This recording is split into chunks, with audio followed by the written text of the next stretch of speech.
4. Recomecei a usar a pulseira por 2 motivos. Primeiro, já que Vitória a queria de volta, quis ostentá-la na escola pelo menos por algum tempo e dar a entender que minha condição de repetente dizia pouco ou nada sobre a garota que eu era. Segundo, porque meu pai, após a separação, estava tentando restabelecer o contato comigo e eu, sempre que ele aparecia na saída da escola, queria que ele visse a joia no meu pulso para que entendesse que, se alguma vez me convidasse para ir à casa de Costanza, eu certamente a usaria. Mas nem minhas colegas nem meu pai pareceram dar importância àquela joia, as primeiras por inveja, o segundo porque o simples fato de mencioná-la provavelmente o deixava constrangido. Meu pai em geral aparecia na saída da escola com um tom cordial e íamos juntos comer panzarotti e pasta cresciuta em uma lanchonete perto do funicular. Ele me perguntava dos professores, das aulas, das notas, mas eu tinha a impressão de que não se interessava pelas minhas respostas, embora assumisse um ar atento. De resto, aquele assunto se esgotava logo, ele não passava para outro, eu não me arriscava a perguntar da sua nova vida e, por fim, ficávamos em silêncio. O silêncio me entristecia, me agastava, eu sentia que meu pai estava deixando de ser meu pai.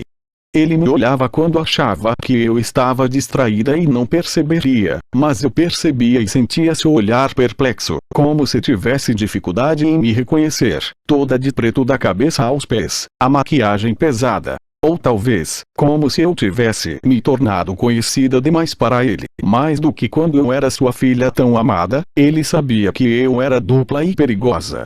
No portão de casa, ele voltava a ser cordial, me dava um beijo na testa, dizia: "Mande lembranças para sua mãe." Eu assinava pela última vez e, assim que o portão se fechava atrás de mim, imaginava com melancolia que ele ia embora aliviado acelerando ruidosamente. Muitas vezes, na escada ou no elevador, eu começava a cantarolar certas canções napolitanas que detestava. Eu fingia ser uma cantora, abria um pouco o decote, a meia voz, modulava versos que me pareciam especialmente ridículos. Quando chegava ao meu andar, eu me recompunha, entrava em casa abrindo a porta com a chave, encontrava minha mãe que, por sua vez, acabara de chegar da escola. Lembranças do papai. Muito gentil. Você comeu? Comi. O quê? Panzarotti e pasta cresciuta. Diga a ele, por favor, que você não pode comer sempre frituras como panzarotti e pasta cresciuta. Aliás, fazem mal a ele também.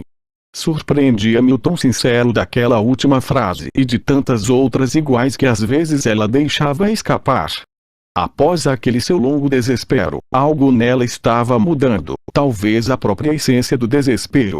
Àquela altura, ela estava pele e osso, fumava mais do que Vitória, suas costas estavam cada vez mais curvadas, quando trabalhava sentada, parecia um anzol lançado para capturar sabe-se lá quais peixes inapreensíveis.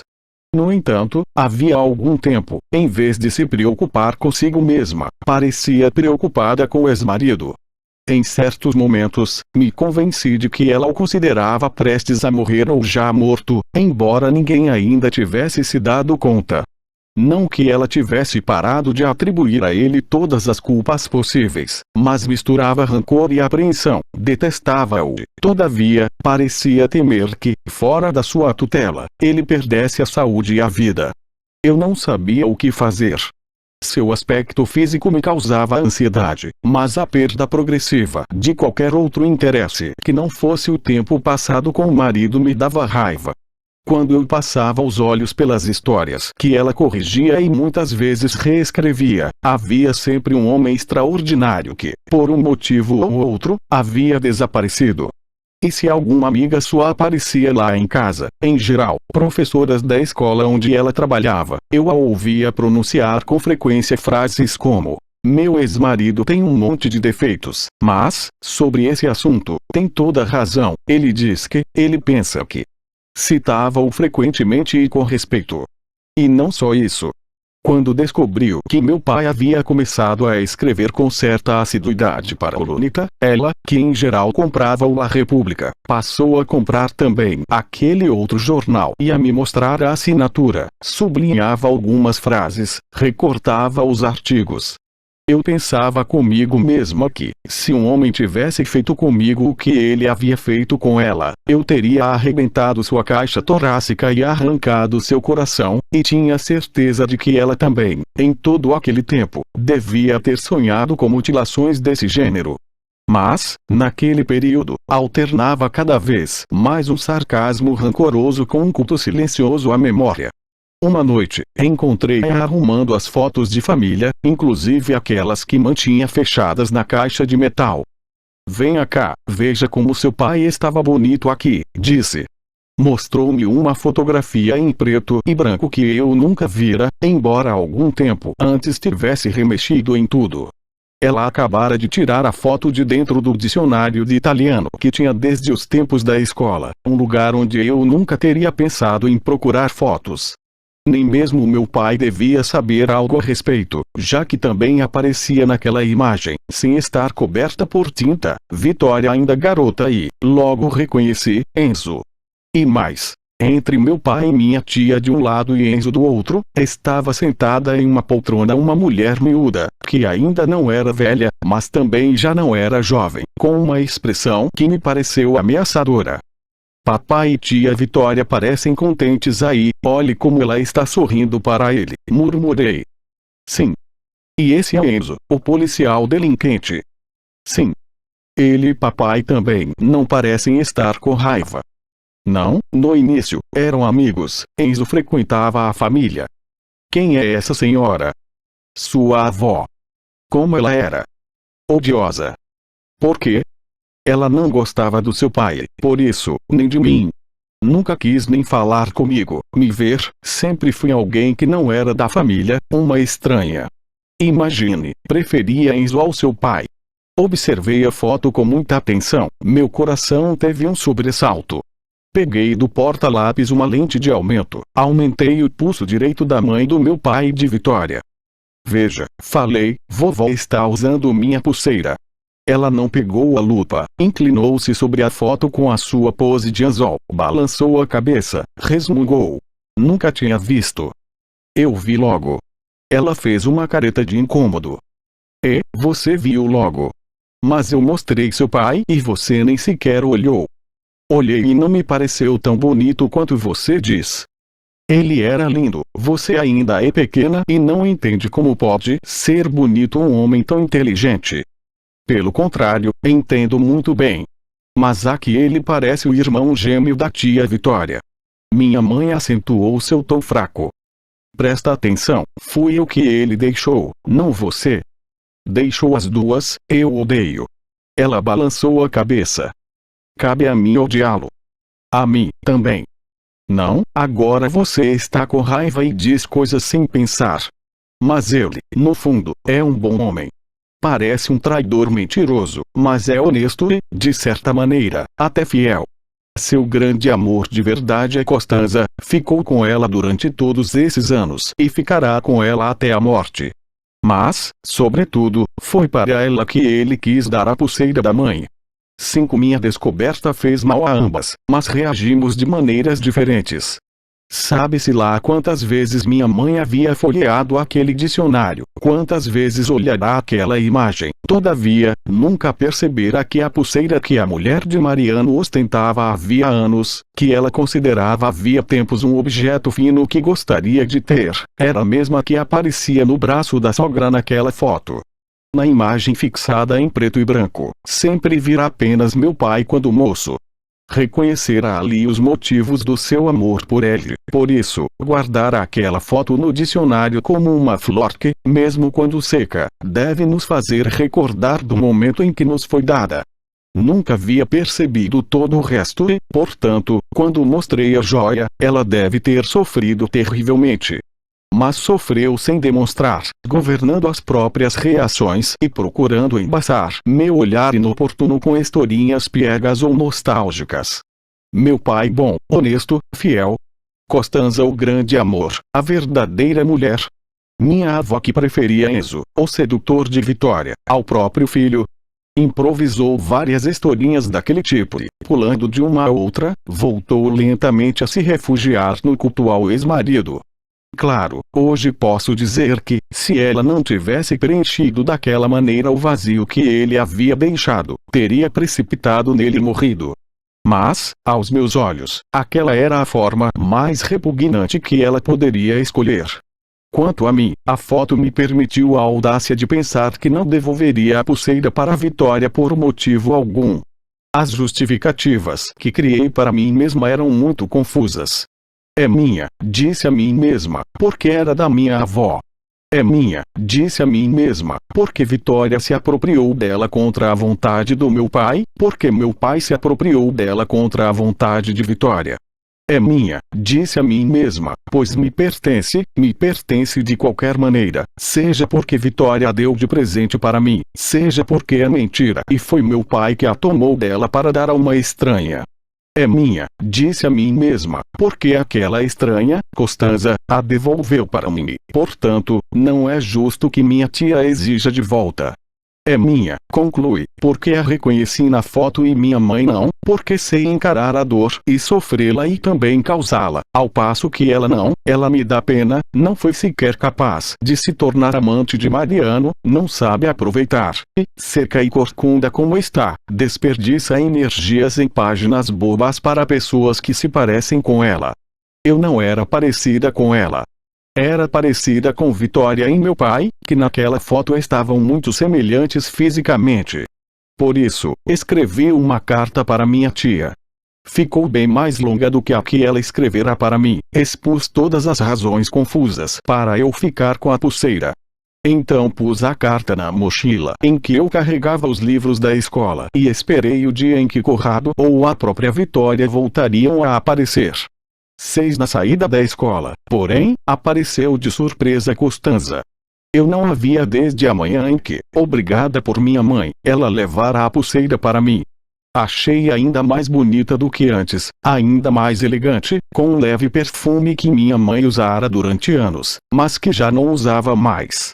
O único detalhe que não me agradou: seus olhos estavam inchados. Disse com sua sedutora voz grossa que queria me levar a uma festinha de família, eu e suas filhas. Meu pai estava ocupado na escola boa parte da tarde, mas já tinha telefonado para minha mãe, que havia concordado. Onde? Perguntei. Na minha casa. Por quê? Você não se lembra? É o aniversário de Ida. Tenho muita lição de casa. Amanhã é domingo. Odeio estudar aos domingos. Não está disposta a fazer um pequeno sacrifício? Ida sempre fala de você, gosta muito de você. Cedinho, entrei em seu carro perfumado como ela, e viajamos para Posillipo. Costanza me perguntou da escola e prestei muita atenção para não dizer que eu ainda estava na 4ª série do ensino fundamental, embora eu não soubesse o que se estudava na 5ª, e, sendo ela professora, a cada resposta eu tinha medo de errar. Saí pela tangente perguntando de Ângela e Ida, e Costanza logo começou a falar de como suas filhas estavam sofrendo porque não nos víamos mais. Contou-me que Ângela havia sonhado comigo fazia pouco tempo, um sonho no qual ela perdia um sapato e eu o encontrava ou algo do gênero. Enquanto ela falava, fiquei brincando com a pulseira, queria que ela percebesse que eu a estava usando. Depois falei: não é culpa nossa se não nos vemos mais. Assim que pronunciei aquelas palavras, Costanza perdeu o tom cordial, murmurou: você tem razão, a culpa não é de vocês, e calou-se como se tivesse decidido que, por causa do tráfego, devia se concentrar apenas na direção. Mas não conseguiu se conter e acrescentou de repente: não pense que a culpa é do seu pai, naquilo que aconteceu, não há culpa, magoamos sem querer. E desacelerou, encostou, disse: desculpe, meu Deus, eu não aguentava mais lágrimas, caiu em prantos.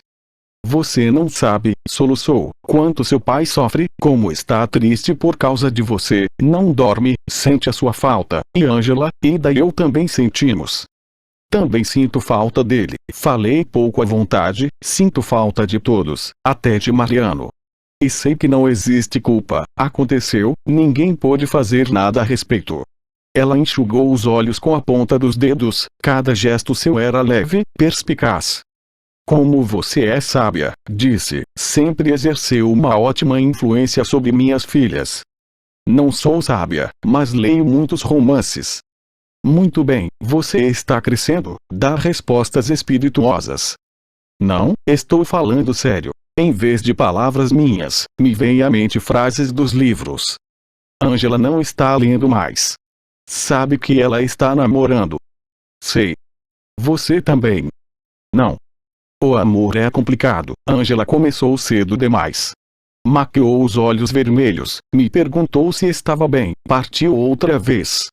Enquanto isso, começou discretamente a falar da filha. Queria entender, mesmo sem fazer perguntas explícitas, se eu tinha mais informações do que ela. Fiquei nervosa, não queria falar coisas erradas. Logo percebi que ela não sabia nada de Tonino, nem a idade, nem o que ele fazia, nem sequer o nome. E, de minha parte, evitei estabelecer uma ligação entre ele e Vitória, Margherita e Enzo. Também não disse que ele tinha quase 10 anos a mais do que Angela. Murmurei apenas que era um rapaz muito sério e, para não dizer mais nada, quase inventei que não estava me sentindo bem e queria voltar para casa. Mas já tínhamos chegado, o carro já deslizava por um caminho arborizado, Costanza estacionou. Fui tomada pela luz irradiada pelo mar e pelo esplendor do jardim. Quanto se via de Nápoles, quanto céu, quanto Vesúvio. Então era ali que meu pai morava. Ao ir embora de Via San Giacomo dei Capri, não perdera muito em altitude e, ainda por cima, havia ganhado em beleza. Você poderia me fazer um favorzinho? Perguntou Costanza. Sim. Pode tirar a pulseira. As meninas não sabem que eu a dei para você. Talvez fosse tudo menos complicado se disséssemos a verdade. Ela respondeu de maneira sofrida. A verdade é difícil. Crescendo você vai entender. Nesse caso, romances não são suficientes. Você poderia então me fazer esse favor? Mentiras, mentiras. Os adultos as proíbem, porém dizem tantas. Assenti, tirei a pulseira, coloquei-a no bolso. Ela agradeceu, entramos na casa. Revi Angela depois de muito tempo, revi Ida, logo reencontramos um aparente entrosamento, embora nós três tivéssemos mudado muito.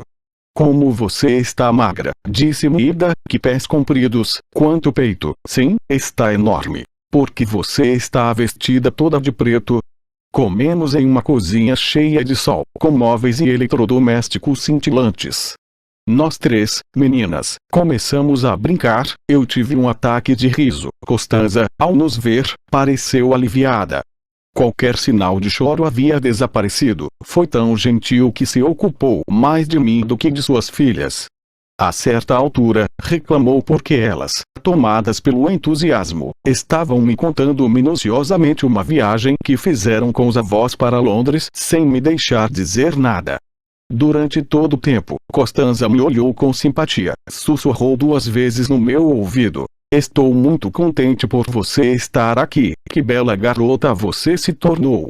Quais são as intenções dela? Perguntei a mim mesma. Talvez também queira me tirar da minha mãe, talvez queira que eu venha morar nesta casa. Não me desagradaria. Não, talvez não. Era ampla, muito luminosa, cheia de confortos. Era quase um certo que eu ficaria bem ali, se meu pai não tivesse dormido, não tivesse comido, não tivesse ido ao banheiro, dentro daquele espaço exatamente como fazia quando estava conosco em San Giacomo dei Capri. Mas o obstáculo era exatamente aquele. Ele morava ali e sua presença tornava inconcebível que eu me estabelecesse naquela casa, reatasse a amizade com Angela e Ida, comesse os pratos preparados pela empregada muda e prestativa de Costanza.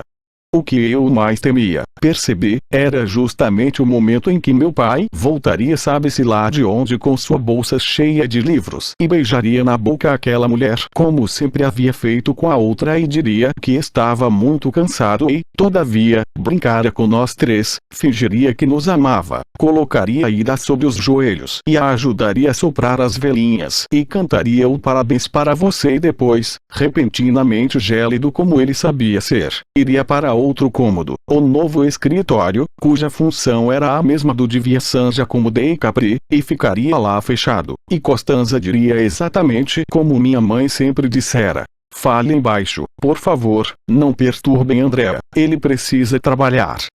O que foi? Perguntou Costanza. Você ficou pálida, algo errado. Mamãe, bufou Angela, dá para você nos deixar um pouco em paz.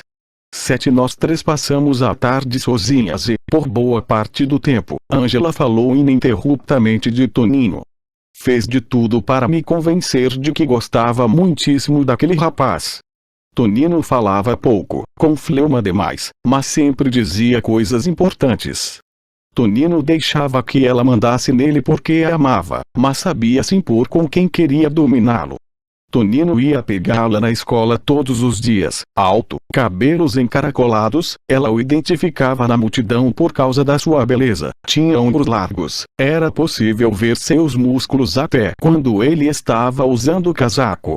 Tonino tinha diploma de técnico em edificações e já trabalhava um pouquinho, mas tinha grandes aspirações e, em segredo, sem dizer nem mesmo à mãe e aos irmãos, estudava arquitetura. Tonino era muito amigo de Roberto, o noivo de Juliana, embora fossem muito diferentes. Ela o havia conhecido porque os quatro tinham ido comer uma pizza e quis decepção. Roberto era um tipo comum, até meio chato, não dava para entender por que Juliana, uma garota linda, gostava tanto dele, nem porque Tonino, que era muito mais bonito e inteligente do que Roberto, tinha tanta estima por ele. Fiquei escutando, mas Angela não conseguiu me convencer. Aliás, parecia estar usando o namorado para dar a entender que, apesar da separação dos pais, estava feliz. Por que não falou dele para sua mãe? Perguntei. O que ela tem a ver com isso? Ela tentou conseguir informações de mim. Angela ficou alarmada. Você disse quem ele é, onde eu o conheci? Não. Ela não pode saber nada. E Mariano? Pior ainda. Você sabe que, se meu pai o vir, vai fazer você terminar com ele imediatamente?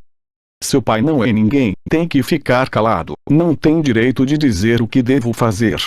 Ida fez claros sinais de concordância. Nosso pai é Mariano, destacou, isso já foi esclarecido. Mas eu e minha irmã decidimos que não somos filhas de ninguém, nem nossa mãe consideramos mais como mãe. Angela baixou a voz como tradicionalmente fazíamos quando falávamos de sexo com vocabulário mal-educado. É uma vadia, é a vadia do seu pai. Estou lendo um livro no qual uma garota cuspe na foto do pai e uma amiga faz a mesma coisa, falei.